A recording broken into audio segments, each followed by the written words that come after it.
bem, gente. Nosso assunto agora então é prevaricação. Vamos conversar um pouco aqui sobre esse crime de prevaricação previsto aqui pelo artigo 319 do Código Penal. Esse é um crime interessante porque certamente vocês já ouviram falar muito sobre prevaricação, sai muito na TV, né? Porque o prefeito está sendo acusado de prevaricação, porque o governador cometeu prevaricação, não sei quem prevaricou. Mas muitas vezes, né, pode ser que não esteja muito claro para vocês exatamente o que é prevaricar. Então, vamos prestar bem atenção aqui nesse artigo 319 para que vocês nunca mais errem, né, para que vocês saibam exatamente o que é prevaricar, quando que ocorre o crime de prevaricação, né, quais são os pressupostos, quais são as regras, que aí fica mais fácil para vocês entenderem. Né? Então ele diz assim, olha, retardar ou deixar de praticar indevidamente ato de ofício ou praticá-lo contra a disposição expressa de lei para satisfazer interesse ou sentimento pessoal. Então, uma primeira leitura aqui vai nos dar a impressão de que prevaricação é o crime que acontece quando o funcionário público não está trabalhando direito. Né? Então, quando ele vai lá e retarda, ou seja, enrola, né, protela, empurra com a barriga, ou simplesmente não faz, né, ou deixar de praticar um ato de ofício, né, um ato que seria a sua obrigação. Então, dá a impressão que é isso. E é quase isso mesmo, gente. Mas que eu quero só que vocês tomem muito cuidado, né? Vocês não devem confundir prevaricação com mera desídia, preguiça, desleixo, né? Porque isso também é muito comum, né? Então, eu tenho muitas vezes o funcionário público, infelizmente, agindo com preguiça, trabalhando mal, tá? Só que isso não necessariamente configura prevaricação. Por quê? Porque para eu ter a prevaricação, conforme aparece aqui no tipo penal, eu preciso desse interesse ou sentimento pessoal. Né? Então eu preciso necessariamente, obrigatoriamente, que apareça alguma coisa nesse sentido. Né? Se não tiver esse interesse ou sentimento pessoal, não tem como eu falar aqui em prevaricação. Tá? Então o que pode ser isso? Qualquer coisa, gente. É muito amplo. Né? Só que não pode ser uma mera preguiça. Tá? Então o sentimento pessoal é, por exemplo, algum outro interesse que você tenha. Então digamos que você é funcionário público e além de ser funcionário público, você tem uma empresa particular que presta algum tipo de serviço. Tá? Até aí, pode não ter problema nenhum. Né? Não necessariamente o funcionário público é proibido de ter um negócio, ter uma empresa. Agora, o problema vai ter se o funcionário público começar a demorar para fazer as coisas, né, do serviço público, começar a deixar de fazer o que ele deveria fazer lá no serviço público, para poder dar conta da sua empresa. Então ele está errado, ele está prevaricando. Né? Ele não pode usar o tempo que ele ganha para servir o público, né, o tempo que ele é remunerado especificamente para servir as pessoas, para atender o interesse pessoal dele e com isso demorar mais, né, acabar não praticando a sua função pública tão adequadamente como deveria. Né? Então aí, nesses casos, a gente pode ter aqui sim a prevaricação, né? Pode acontecer aqui um crime de prevaricação. Tá? Dito isso, preciso fazer uma outra explicação para vocês. Vejam bem, né? Prevaricação, portanto, não acaba sendo tão diferente assim de concussão ou de corrupção passiva. Como assim, professor? Agora não entendi mais nada, parece que não tem nada a ver. Tem tudo a ver, gente. Porque veja, olha, vamos falar um pouco sobre corrupção. Se o guarda vai lá e recebe dinheiro para não multar alguém, o que ele está fazendo? Ele está deixando de praticar indevidamente um ato de ofício dele para satisfazer o interesse pessoal. Que no caso aqui específico, o que é? É receber o dinheiro, receber a propina, receber aquele valor que está sendo pago para ele indevidamente. É isso, tá? Então, né, observem vocês. A gente vai falar que a prevaricação, ela vai ser nada mais, nada menos do que um crime subsidiário. A gente vai falar em prevaricação quando não for possível falar em outros crimes, quando não tiver uma outra figura delitiva mais específica. Você já sabe o que é o crime subsidiário, né? Eu costumo falar que o crime subsidiário é como aquele amigo chato, que você convida só quando não tem nada melhor. Né? Então aqui é a mesma coisa, tá? Então assim, se for concussão, né, se tem exigência de algum pagamento, é crime de concussão. Se for corrupção passiva, também é corrupção passiva. Então aqui a prevaricação é uma fórmula genérica, né, um guarda-chuva, que vai servir para englobar, né, outras condutas que não sejam nem concussão, nem corrupção passiva. Tá? É uma coisa genérica, né, e, portanto, vai ser usada, né, subsidiariamente. Greve não costuma configurar prevaricação, né, é interessante que vocês saibam disso, até tem os crimes de greve, né, mas prevaricação não é um deles, tá? Porque normalmente o grevista ele acredita que está com a razão. ele acredita que está fazendo as coisas da maneira mais adequada, então não há por que falarmos aqui, né, em crime de prevaricação para essas pessoas, tá bom?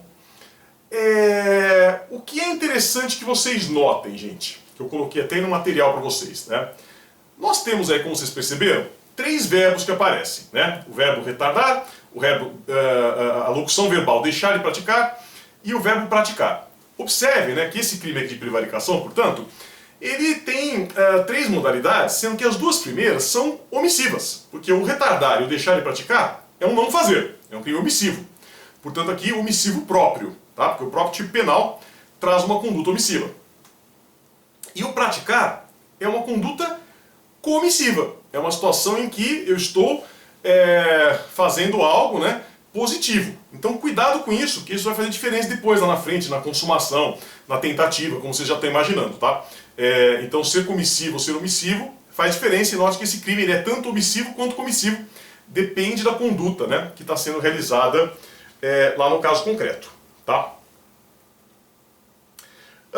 Também vale a pena a gente falar aqui 2 palavrinhas sobre o que seria um ato de ofício. Porque eu defini para vocês o ato de ofício como sendo aquele inserido nas atribuições do agente. Portanto, um ato administrativo, legislativo ou judicial, né? Até aí nenhuma grande novidade. Então, cuidado com isso, né? Porque normalmente o ato de ofício é todo aquele que o funcionário público é obrigado a realizar, né? Que faz parte das suas atribuições, faz parte das suas tarefas habituais, né? Esse ato de ofício. Mas cuidado com as pegadinhas malandrinhas que tem aqui. Porque, por exemplo, né, a prática de um ato que é contrário a uma portaria, regulamento ou medida provisória é atípica, tá? Não vai configurar prevaricação. Cuidado, né? Depois, outra informação importante é que nas 2 primeiras condutas, que são omissivas, conforme eu falei para vocês, a consumação, como acontece nos crimes omissivos próprios, é no momento do dever agir, né? No momento em que a pessoa deveria ter feito alguma coisa que efetivamente não fez, né? É o momento do dever agir. E não dá para ter tentativa. Por definição, estudamos isso lá no Direito Penal 1, naqueles bons tempos em que nos encontrávamos na FDRP. Falei para vocês lá naquela ocasião que crime omissivo próprio não tem tentativa, tá? Então existe tentativa de prevaricação? Nas 2 primeiras condutas não. Se for na terceira, que é comissiva, né, que é o praticar, aí dá, né, você vai ter a consumação no momento da prática e pode ter tentativa, que obviamente nada impede que eu tente praticar e não consiga, por razões alheias à minha vontade, né? Isso vai ser perfeitamente cabível. Cuidado, né, que no Código Eleitoral tem uma prevaricação especial, que é aquela prevaricação que acontece nas eleições, né, então não vai se aplicar essa regra geral aqui do Código Penal, e sim é mais específica, e se for contra o serviço postal, também vai ser uma lei específica que trata aqui dessa questão do correio, tá? Mais recentemente, foi acrescentado aqui um artigo, que na realidade é um tipo de prevaricação especial,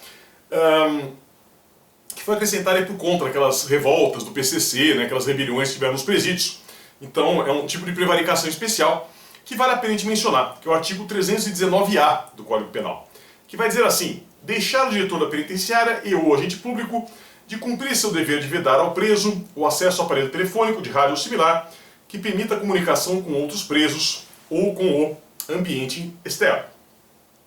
Então aqui, gente, não preciso falar para vocês, né, que preso não deveria ter telefone celular, né? Eu sei que vocês todos sabem disso tão bem quanto eu, né? Então, esse crime aqui é muito específico, né, para o diretor da penitenciária, que normalmente nem participa ativamente dessa questão da vistoria da entrada no presídio, né, e também do agente público, que devem verificar aí essa questão do acesso de celulares no presídio, né? Então, é o crime que acontece quando essas pessoas, né, o diretor ou o agente público, se omitem, né, não tomam as medidas que deveriam e acabam deixando entrar na penitenciária o celular ou qualquer outra coisa proibida, tá? Então a gente vai ter aqui esse crime acontecendo. Bom, o que é importante aqui? De novo, né? Falamos aqui de um tipo de prevaricação que é omissiva, porque ele fala aqui, tem a locução verbal, né? Deixar de cumprir o dever, né? Então deixar de tomar as medidas cabíveis para impedir a entrada do celular lá no presídio. É um crime próprio, porque só pode ser praticado por essas pessoas, o diretor do penitenciário, né, e agente público. Claro que, como sempre, dá para ter concurso de agentes com quaisquer pessoas, né, inclusive com quem não é funcionário público, né, mas é um crime próprio. Outra informação interessante que aparece é que, assim, se por acaso, né, o telefone estiver quebrado, ele não estiver funcionando, né, então porque quebrou, porque é um telefone muito antigo, lá, que ainda era analógico, que hoje em dia não funciona mais, né, também não vai ter crime, né, vai acabar até entrando aqui num tipo de crime impossível. Então, ele pressupõe aqui que seja um aparelho que efetivamente consiga realizar alguma comunicação, né, com o mundo exterior, né. E a consumação se dá quando o agente tem um conhecimento da situação, né, então quando ele sabe que está entrando o celular lá, e nada faz, né, para evitar que isso aconteça. Tá? Então ele não toma providência nenhuma, não faz nada para evitar isso. Aí você tem aqui o crime consumado, né, você vai ter a consumação nessa situação. Lembrando que o crime omissivo, né, próprio é sempre doloso. Tá? Então, se o diretor do presídio não sabe de nada, evidentemente ele não vai ser responsabilizado. Né? Isso só vai acontecer se ele sabe e fala, não, tudo bem, né, pode entrar. Aí nesse momento em que ele sabe e fala, tudo bem, pode entrar, o crime está consumado e não tem tentativa, porque é crime omissivo próprio, né, crime omissivo próprio não tem tentativa. Tá? A esse respeito, já vou fazer um comentário aqui adiantando um artigo que é bem mais lá para frente, que é o 349A, que também foi acrescentado mais recentemente. Não tão recentemente, né, estamos falando de 2009, portanto 12 anos atrás já, mas se pensar que o Código Penal é de 1940, né, 2009 foi outro dia.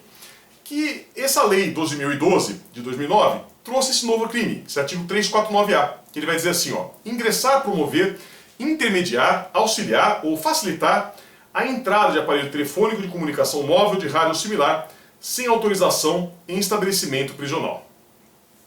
Então, por que eu quis colocar esse artigo? Porque aqui é o outro lado. Observem vocês, né, que tem dois crimes aqui, até uma exceção à teoria monista. Um crime é o do diretor, né, do funcionário da penitenciária, que se omite deixando entrar o celular, e outro crime é esse 349A, que é do particular, que leva o celular lá para dentro indevidamente. Tá? Então todo mundo comete crime aqui. Isso não existia antigamente, até mesmo porque em 1940, evidentemente, não existia ainda telefone celular, então não tinha como eu responsabilizar quem quer que seja aí por levar o celular para dentro da presídio, mas atualmente nós temos tudo muito bem amarradinho, tá? Então é crime hoje tanto a conduta do funcionário que se omite e deixa o celular entrar indevidamente, bem como a conduta do particular que leva o celular lá para dentro. Tá? Para fechar aqui esse assunto, gente, queria falar com vocês aqui só duas palavrinhas sobre o crime de condescendência criminosa, 320, que não deixa de ser um tipo de prevaricação. É de novo uma prevaricação especial. Falei para vocês, né? Prevaricação é uma fórmula bem genérica que acaba encaixando aqui muita coisa. Então, já nesse contexto, vamos falar duas palavrinhas aqui sobre condescendência criminosa e já matamos esse assunto. Então, esse crime está no artigo 320, que vai dizer o seguinte: deixar o funcionário, por indulgência, de responsabilizar subordinado que cometeu infração no exercício do cargo ou, quando lhe falta competência, não levar ao conhecimento da autoridade competente. Tá? Então, qual que é a situação aqui? É o do cara lá dentro do serviço público, que é chefe, né? Ele é chefe de alguma maneira, tem lá uma certa hierarquia sobre o outro funcionário, ele percebe que o outro funcionário fez alguma coisa errada e por indulgência, ou seja, por pena, tá? Não é por dinheiro, não é nada, é por pena. Ele fala assim, coitado, né? Vou ter que fazer um PAD aqui contra ele, um processo administrativo disciplinar, ele pode ser demitido, eu sei que ele precisa do emprego, né? Então, ele por pena, tá? Então, assim, veja, é uma prevaricação, porque o chefe, é claro, que ele é obrigado a responsabilizar o subordinado que não está trabalhando direito, né? E se ele não faz essa responsabilização, ele está prevaricando, ele não está trabalhando adequadamente, né? Não está trabalhando como deveria. A diferença é que aqui é menos grave, porque o interesse assim, pessoal que tem, ele é, digamos, um pouco mais nobre. A gente está falando de uma situação em que o cara está com pena, né? Ele tem um bom coração, e aí pelo bom coração dele, ele acaba não tomando as providências que deveria. Ah, mas coitado, ele vai ser punido porque é bonzinho? É, gente, infelizmente vai, tá?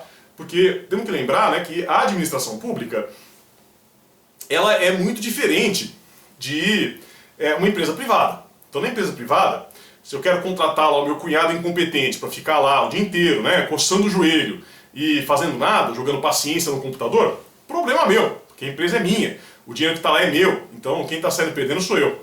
Agora, quando falamos de serviço público, né, é diferente.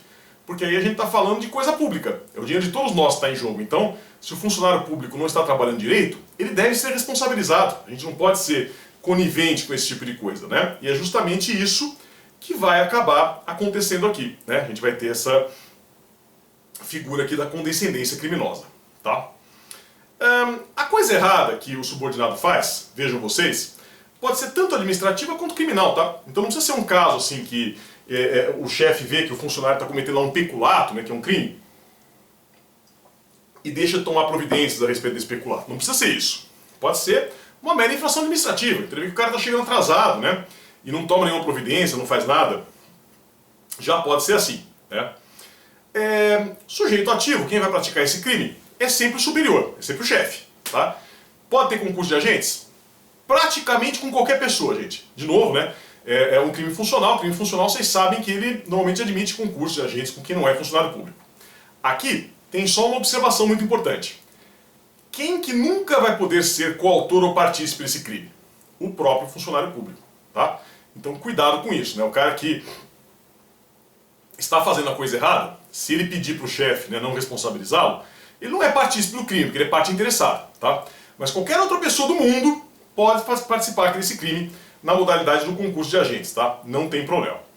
A consumação acontece quando o chefe fica sabendo que houve aquela falta e não toma as medidas, né, imediatas para apuração daquilo, né? E não dá para ter tentativa, porque aqui o crime é omissivo de novo, né? De novo, crime omissivo próprio, é um deixar de fazer alguma coisa. Então, se ele deixa de fazer alguma coisa, a gente não tem como ter tentativa, ou ele deixa e está consumado, ou ainda é cogitação, ainda são atos preparatórios, tá bom? Mas é isso, gente. Não percam na sequência, a gente conversa sobre advocacia administrativa. Muito obrigado pela atenção e até lá!